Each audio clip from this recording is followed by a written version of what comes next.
ये माशाल्लाह, आपका इसमें शरीफ? अब्दुल रहीम। माशाल्लाह, खैरियत से हैं? अल्हम्दुलिल्लाह। माशाल्लाह, देखो बाशरा हैं, नमाजी परहेजगार आदमी हैं, बहुत अच्छे हैं। तो अच्छा, ये मीटिंग किस सिलसिले में आपने रखी है, थोड़ा सा उसके बारे में मैं नॉलेज चाहता हूँ।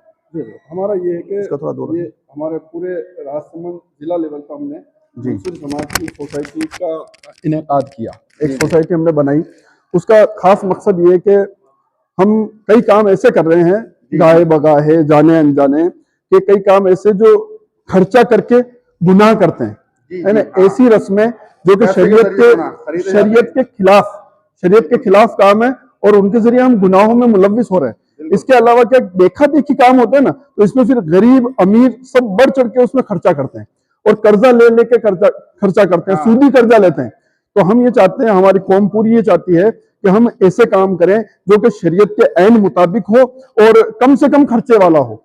जैसे जैसे आमतौर पर मैयत हो जाती है किसी के घर में, तो मैयत होते ही कई तरह की दावतें, कई तरह की रस्में शुरू हो जाती है। हम ये चाहते हैं, हमने सब ने मिलकर ये फैसला लिया है कि मैयत के बाद किसी तरह की दावत नहीं की जाए, सिर्फ इसाले सवाब कर दिया जाए, है ना। और शादियों में जो नाजायज और फिजूल खर्ची की जाती है, उसको भी हमने बंद करने की कोशिश की है। हमने फैसला किया है कि हमारी ये जो स्टेज प्रोग्राम होता है जिसमें दूल्हा दुल्हन को बिठाया जाता है, जो कि एक बेहुरमती है और गुनाह का काम भी, इसको हमने बंद करने की कोशिश की। और दूसरा ये कि जो प्री वेडिंग के नाम पे जो गुनाह किए जाते थे, प्री वेडिंग के नाम पे जो गुनाह किए जाते थे, उसको हमने बंद करने का काम किया। सगाई के नाम पर जो बड़ी बड़ी रस्में की जाती थी, उसको भी हमने बंद करने का काम किया।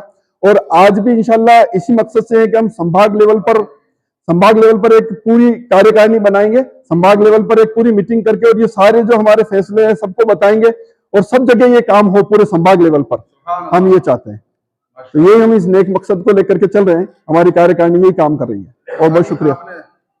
फिलहाल कितनी चीजों पर बैन बैन किया, मतलब रोक की है? जी, हमने एक तो ये जो स्टेज प्रोग्राम है, शादी के बाद जो रिसेप्शन के नाम से होता है, वो एक प्री वेडिंग के नाम पे लड़का लड़की शादी से पहले जाकर के फोटो वीडियो शूटिंग करवाते हैं, उसको हमने बिल्कुल बंद कर दिया।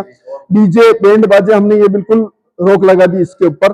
और मैयत की जो दावत है, इस दावत के ऊपर बिल्कुल पूरी तरह से रोक लगा दी।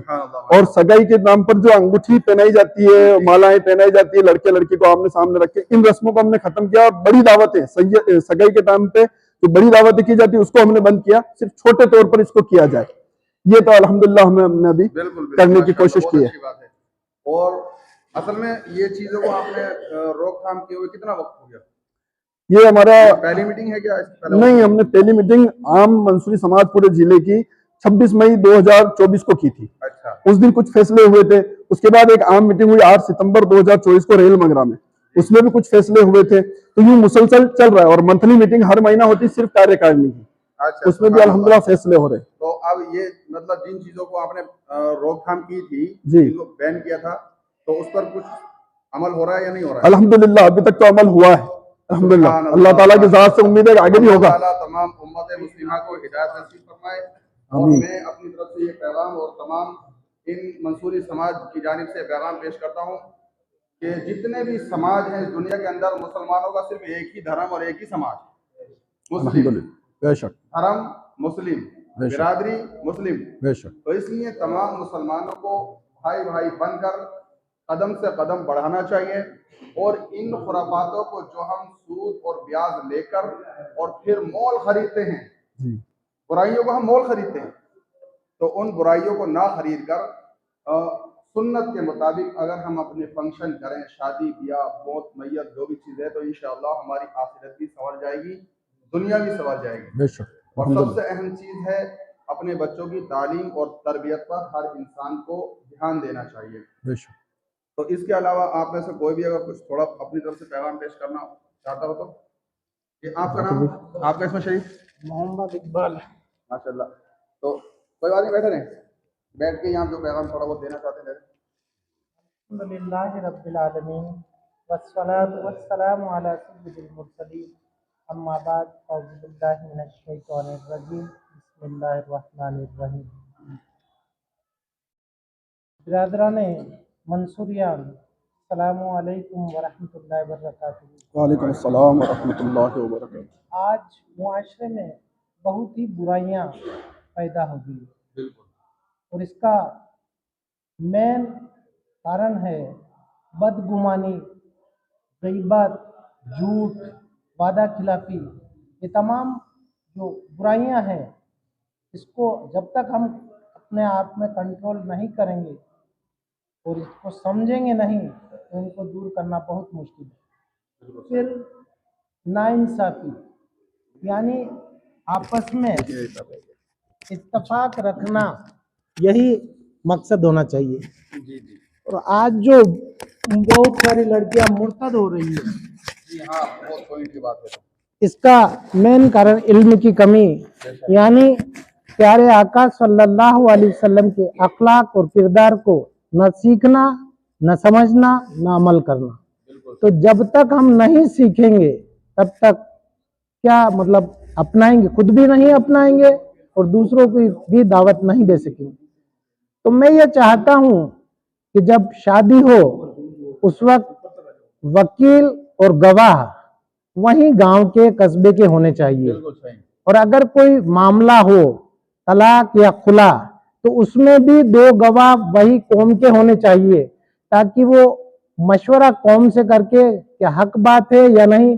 बिला वजह छोटी छोटी बातों पे जुल्म हो जाता है, ना इत्तफाकिया हो जाती है, तलाक हो जाती है, मतलब ना समझी। बाकी कामों को तो नमाज रोजा ये पढ़ रहे हैं, और इनको अगर नहीं सीखेंगे हम, जो कि रोजमर्रा की जिंदगी है, तो फिर कि कौम का नुकसान है, इस्लाम का नुकसान है, हमारा नुकसान है, और दूसरे मुआशरे में हम बदनाम होंगे। तो ये है मकसद खुला। इसके बारे में भी हम समझाना चाहिए कि खुला क्या है। यानी अगर दुल्हा जुल्म और ज्यादती करता है तो इस्लाम ने ये तरीका है कि भाई दुल्हन खुला ले सकती है, और खुला का हक ये है कि दूल्हे से कहे कि भाई तुम्हारी ये गलतियां हैं और मैं नहीं चाहती हूँ कि ये अगर तुम इस गलतियों पे करते रहे तो मेरे को खुला दे दो। और उसमें भी 2 समाज के इंसान शामिल हो जाए तो भाई मेरे को खुला, हाँ गवाह के, ताकि खुला देने में दिक्कत नहीं। खुला ये है कि भाई अगर मेहर की तो या तो मेहर लौटा दे वो अपनी मर्जी, या आधी मेहर लौटा दे और खुला ले ले। और खुला में एक फायदा ये होता है कि खुला में अगर देने के बाद एक तलाक ही होती है, अगर वो वापस अगर सुधर जाए दूल्हा तो वो चाहे तो वापस निकाह कर सकती है। तो इसमें बहुत फायदा है। ये बड़ी अच्छी ये बड़ी अच्छी जी जी आपने जी जी। आज तो जानकारी इन दी। बातों को जी, तो मैं ये चाहता हूं कि शादी, निकाह, खुला, तलाक, इन हर मामले में समाज से मशवरा करें, और 2 गवाह निकाह के टाइम पे जैसे समाज के होते हैं उसी तरीके से खुला और तलाक के वक्त भी हो, और समाज में ये मशवरा हो कि क्या हकीकत में तलाक बिल्कुल नाजायज, यानी नाजायज तो नहीं, जायज है, हलाल चीजों में ना गवार है, मतलब सबसे जायज चीजों में ना पसंद चीज यही तलाक। तो हम ये चाहते हैं कि उसमें निकाह के वक्त एक शर्त हो जाए कि भाई ये निकाह हो रहा है, तो अगर ऐसी कोई नौबत आए तलाक की या खुला की तो 2 गवाह उसी जगह के जहाँ निकाह होता है उसी जगह मोतबिर वो हो, और उनसे समाज मशवरा करने के बाद स्टेप उठाई जाए। तो ये मेरा एक मशवरा है जो कि कौम की बेहतरी के लिए, इस्लाम की बेहतरी के लिए होगा। तमाम भाई इस पे गौर करें। और प्यारे भाइयों, आज मेन जो बुराइयों की जड़, आज सब कुछ होते हुए, यानी हम नमाजें पढ़ रहे हैं, रोजा रख रहे हैं, हर नेक काम कर रहे हैं, फिर कौम, मुस्लिम कौम बदनाम हो रही है, हम हिकारत की नजरों से देखे जा रहे हैं। क्यों? इसका मकसद क्या कि हम एक तरफ नमाज पढ़ रहे हैं और झूठ बोल रहे हैं, बिल्कुल सही। वादा खिलाफी कर रहे हैं। भाइयों, लेन देन वो हराम और हलाल की अगर आपको इल्म नहीं है तो आपकी ये नमाजें पढ़ना और ये क्या, कोई फायदा नहीं देगा, कोई मतलब नहीं है। नमाज पढ़ रहे हो उसका मतलब झूठ कभी मत बोलो, अपने भाइयों के साथ इंसाफ करो, हमारी बहनों के साथ इंसाफ करो, माँ बाप का अदब एहतराम करो, और जिसमें अगर बड़ों का अदब नहीं है तो वो जिंदगी बेकार है प्यारे भाई। तो इन तमाम छोटी छोटी चीजों पे आप गौर करें। एक सवाल पूछता हूँ जी अल्हम्दुलिल्लाह। वो क्या बोलते हैं, अगर कोई बंदा इन शर्तों को मंसूरी समाज के अंदर जी इनमें से या कोई एक भी शर्त मानने से इनकार करता है या उसके खिलाफ जाता है, जी फिर उस पर आपका क्या रद्द अमल होगा? भाइयों, मशवरा यही है कि अगर कोई बंदा हमारे प्यारे आका के अखलाक और समाज का कहना नहीं मानता है तो हम उनके यहाँ आना जाना बंद कर सकते हैं, अपनी कौम वाले को रोक सकते हैं। भाई इन्होंने खिलाफ वर्जी की, समाज का कहना नहीं माना, इस्लाम की खिलाफ वर्जी हो रही है तो हम उसमें शिरकत नहीं करेंगे, यही होगा। न जैसे कि आज कुछ समाज के अंदर, जैसे कि रंगरेज समाज के अंदर देखा जाता है कि वो क्या करते हैं, कुछ उन्होंने वो लगा रखा है जुर्माना, जैसे 20,000 कहीं 50,000। तो उसमें क्या चीज सामने आती है कि बंदा आज के वक्त में चाहे वो सूद पर पैसा उठाए, ब्याज पर ले, लेकिन वो उसने जो करना है वो करना ही है। जैसे डीजे बजाना है तो बजाना ही है। अब उनके यार दोस्त रिश्तेदार क्या कहते हैं कि यार शादी जिंदगी में बार बार थोड़ी होती है, एक बार है, तुम्हें पैसा चाहिए तो हम देंगे, या चलो तुम अगर नहीं कर रहे तो हम साउंड सिस्टम अपनी तरफ से लाएंगे, हम करेंगे इस काम को, इसका खर्चा हम उठाएंगे। तो फिर वो इस तरह करके कर लेते हैं। फिर उनकी पंचायत लगती है, निकाह से पहले उनकी पंचायत होती है। फिर पंचायत में क्या करते हैं, जो जुर्माना होता है उन पर डाल देते हैं, और वो लोग भरने के लिए आराम से पहले ही राजी हो जाते हैं। वो डीजे बजाने से पहले, कोई भी खुराफात करने से पहले इस बात पर इत्तेफाक कर लेते हैं कि भाई जो भी जुर्माना होगा हम भरेंगे। तो मतलब क्या हुआ रोकने से, मतलब क्या हुआ? तो इसीलिए मैं आपसे ये सवाल कर रहा हूँ, मेरा पूछने का मकसद सिर्फ इसी बात पर था कि अगर आपकी भी कोई ऐसी शर्त हो, 1,00,000 2 लाख भी अगर आप रखेंगे तो बिगड़े हुए लोग कुछ ऐसे हैं जो वो तुम्हारे 2 लाख भी दे देंगे, बिल्कुल बड़े हंसते खेलते दे देंगे, उनको पता ही नहीं चलेगा। वो लोग कि जो जिनसे तुम 100 रुपये मस्जिद के नाम पर मांगो तो नहीं है, तनख्वाह नहीं मिली, अभी हमें पगार नहीं मिली, या अभी कंपनी से पैसा नहीं आया, या हमारी मेहनत मजदूरी नहीं मिली, लेकिन डीजे के नाम पर, प्री वेडिंग के नाम पर, या उस रिसेप्शन के नाम पर, या इसके अलावा कोई दूसरी खुराफात हो उसके नाम पर उनके पास लाखों रुपए चुटकियों में बहा देते हैं। तो ये मैं उसके मुतालिक पूछ रहा था। यही कर सकते हैं समाज लेवल से कि भाई उनके यहाँ शिरकत नहीं करें, गमी खुशी के अंदर शिरकत नहीं करें, और जो जा रहा है रिश्तेदार उसको भी आसान तरीके से समझाएं कि भाई इन्होंने समाज की खिलाफ वर्जी की, हमारा इस्लाम का नुकसान हो रहा है, कौम का नुकसान हो रहा है, तो बराए मेहरबानी रिक्वेस्ट है कि आप उनके यहाँ शिरकत न करें। यही कर सकते हैं हम। तो उसमें थोड़ा स्टिकी मामला है क्या, ऐसे नॉर्मल है? नहीं, बस अभी जय, तो फिर क्या फायदा? नहीं तो यही है ना भाई, ये क्या कम है क्या शर्मिंदगी कि भाई समाज शिरकत नहीं करेगी?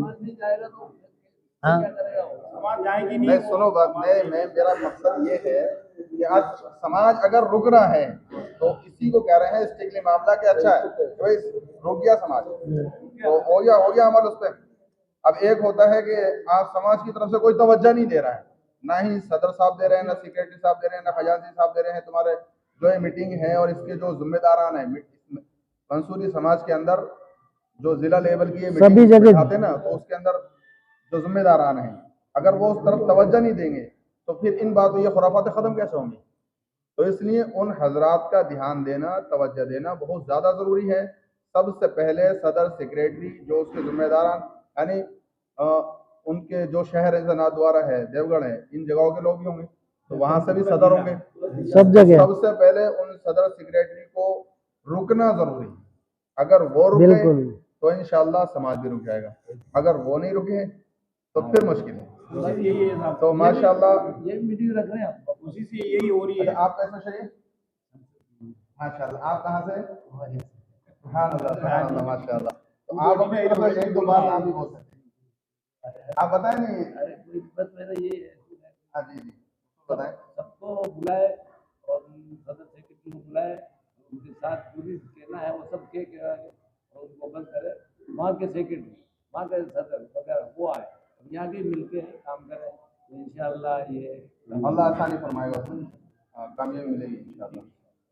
और आप हजरात में से कोई अपनी तरफ से राय मशवरा पेश करना चाहता है तो बड़ी अच्छी बात है। तो माशाअल्लाह सुभान अल्लाह, ये जो यहाँ पर मीटिंग उन्होंने रखी है इसके अंदर अमल काफी तेजी से किया भी जा रहा है। और उलमाए राजस्थान ने भी यहाँ बड़ी सी जगह पर एक मीटिंग की थी, उस माशाअल्लाह उस मीटिंग में उससे भी काफी ज्यादा फायदा पहुंचा।